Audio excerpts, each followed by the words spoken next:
Salah satu kawan kita dari Lampung bercerita pengalamannya saat melakukan pesugihan sate gagak di tanah Dusun 6, tepatnya di Desa Sialang Kecil. Dan cerita yang saya sampaikan ini tidak untuk ditiru, karena pesugihan dengan metode apapun memiliki resiko yang sangat berat dan tentunya sangat berbahaya. Tentunya orang-orang yang melakukan ini orang-orang yang sudah putus makripat terbentur masalah ekonomi nekat melakukan pesugihan sate gagak atau berjualan sate gagak di suatu tempat yang sudah ditentukan, tentunya tempat yang jauh dari manusia sudah pastinya tempat yang angker. Dan pesugihan sate gagak tentunya tidak hanya di Pulau Jawa saja adanya, di mana tempat yang angker berarti bisa jualan dengan harga yang fantastis, mahal, dan bisa kaya mendadak.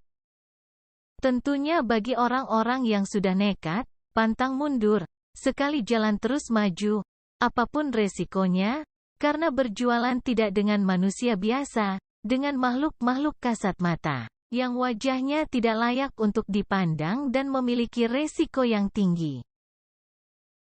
Pada suatu ketika, tepatnya pada tahun 2002 awal, menurut penuturan Bang Lopi, budak asal Pulau Panjan Tebo Ulu, sambil mengudut rokoknya ia bercerita, bahwa pernah datang beberapa orang, yang berarti lebih dari satu orang menemuinya, dengan maksud bersilaturahmi datang ke rumahnya. Namun di balik silaturahmi tersebut, ada maksud-maksud tertentu, entah dari mana ia dapat cerita bahwa di sekitar area Dusun 6 tersebut, ada kekayaan gaib yang sangat luar biasa, tempatnya di Desa Sialang Kecil dan tempat yang dimaksud danau dan danau tersebut berada di belakang Desa Sialang Kecil dan Dusun Muara Danau, boleh dikatakan di tengah-tengah tempatnya, antara kedua dusun tersebut, dan orang-orang tersebut sebelum sampai di lokasi, menemui Bang Lopi, untuk mencari keterangan tentang bagaimana suasana tempat tersebut, kemudian dijelaskan oleh Bang Lopi, biasanya harta yang ada di Dusun 6 entah itu peninggalan pusaka akan menemui kesulitan sendiri untuk diambil, kecuali anak dari keturunan Dusun 6 sendiri yang mengambil, terus Bang Lopi juga menambahkan untuk mengingatinya agar tidak ke sana. Karena tempat tersebut terlalu kuat, sangatlah angker untuk dikunjungi, maksudnya jangankan mau ngasih nanti yang ditakutkan tinggal nama pulang. Tetapi orang tersebut bersikeras untuk datang ke sana, tambah penasaran, menarik menurut dia untuk dikunjungi. Singkat cerita kemudian Bang Lopi mempersilahkan untuk datang ke sana. Dan pada akhirnya mulailah persiapan dengan membeli burung gagak dari daerah setempat, seharga 2 juta kemudian dimasak untuk dijadikan sate. Setelah semuanya selesai, maka rombongan tersebut berangkatlah ke suatu tempat yang dituju yaitu danau di belakang Sialang Kecil. Keberangkatan dimulai pada jam 12 malam. Sedangkan ritual penjualan sate gagak ya dilakukan jam 2 malam. Setelah sampai di lokasi, selang beberapa menit maka datanglah berbondong-bondong hantu penunggu danau yang merupakan pelanggan dari alam gaib yang ingin membeli sate gagak tersebut.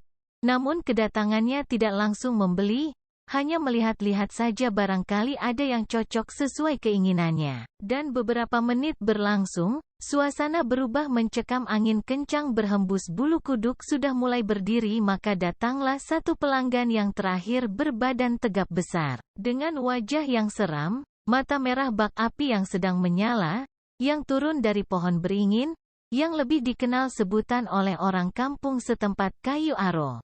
Namun orang-orang datang dari Lampung tersebut tidak gentar menghadapinya, tentu berharap nantinya akan membeli.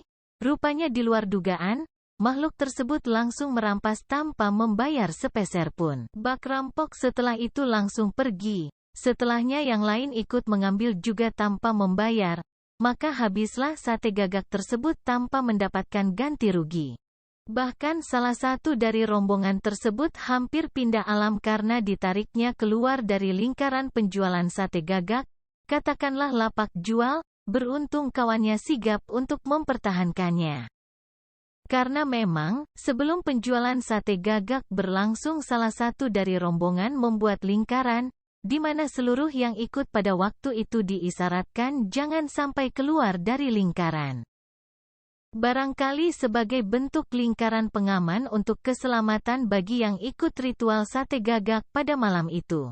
Tapi alhamdulillah semuanya selamat pada malam itu. Kemudian setelahnya, rombongan tersebut sebelum pulang ke Lampung, juga menyempatkan diri untuk singgah ke rumahnya Bang Lopi berpamitan pulang.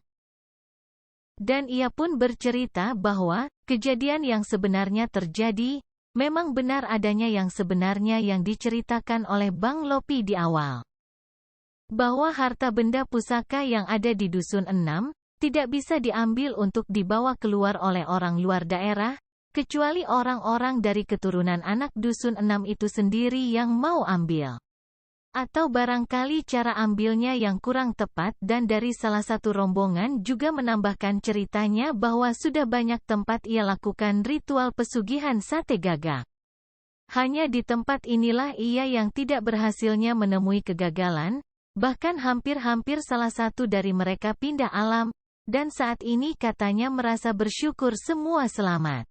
Dan ini tentunya juga merupakan peringatan buat kita semua.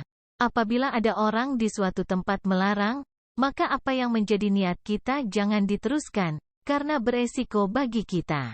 Kecuali orang setempat mengizinkan, ibarat kata sama dengan juru kunci, karena ia lebih mengetahui di suatu tempat tersebut. Terima kasih sudah nonton.